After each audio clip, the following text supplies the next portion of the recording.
To my parents, I thank you for giving me the advice, motivation, and support I needed to become the person I am today. To my peers and fellow classmates, I thank you for the unforgettable moments and experiences I've shared with you that will last a lifetime. And finally, for imparting upon me the knowledge I needed to succeed, I thank Wikipedia. Just kidding. Let's all give a round of applause for the teachers here who have helped prepare us for the future.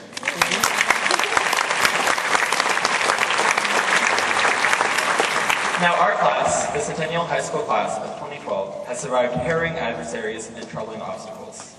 We've survived Rebecca Black's Friday and even made it past the most recent Torment for the Ears, Hot Problems. If you haven't seen it, you should definitely look it up on YouTube. You'll enjoy it. We masterfully carried out our senior prank of trashing the school and returned unharmed by the administration, while other schools, despite the best of their creative abilities, ended up copying our idea and ultimately got into more trouble than us. Most notable of all, we've survived 3 years of annoying freshmen whose antics seem to get more immature each and every year.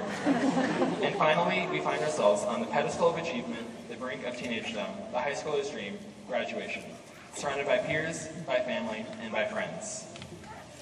Now, perhaps it's slightly cliche to base a speech around a quote, but I'm going to do it anyway.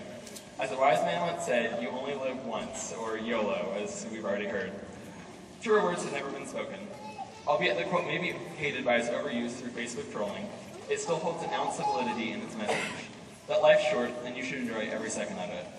And, as I look out into the sea of maroon and silver, I can't help but imagine the future possibilities and the future joys. I urge you to have new experiences, to travel to new places, and to learn new things. In Steve Jobs' commencement speech at Stanford in 2005, he talked about connecting the dots. In other words, taking chances and doing things you love, even if its benefit might not be clear, because later on, somehow, the dots will connect. If I had to put it another way, I suppose it's like one of Bartlett's ivory towers, for those of you who've had them. The whiteboard fills up with random mathematical conversions, derivatives, and integrals, and you never really understand what's going on until you get to the last equation. And even then, sometimes it doesn't make any sense. So with this, I give you my first piece of advice. Don't go searching for passion, but instead, let it find you. Do the things you love to do, and in the end, you'll wind up where you're supposed to be, doing exactly what you're supposed to do. Personally, if I never would have first taken that first step into Summerwood Elementary and tried jumping rope, I never would have found my passion, and neither would Erica Smith. So take the first step, and then wait for the final equation to appear.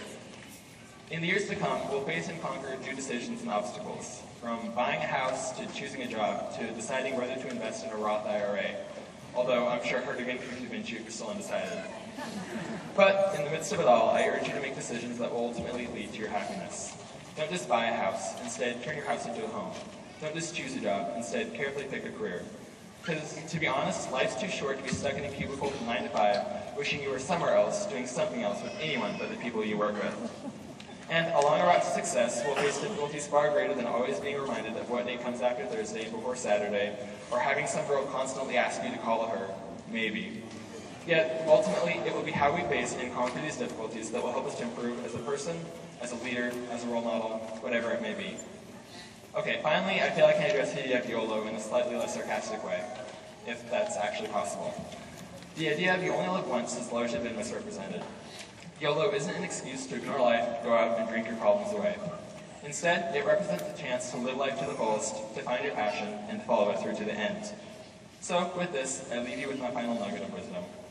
Take life as it comes, the turns and twists it throws at you, the obstacles it puts in your way, because, to be honest, life is unpredictable. But, if you find that one thing you love in life, that single passion, you'll always know one thing. The path you're on is headed towards a better tomorrow. So find that passion, take that path, and may the odds be ever in your favor. Thank you, and happy graduation.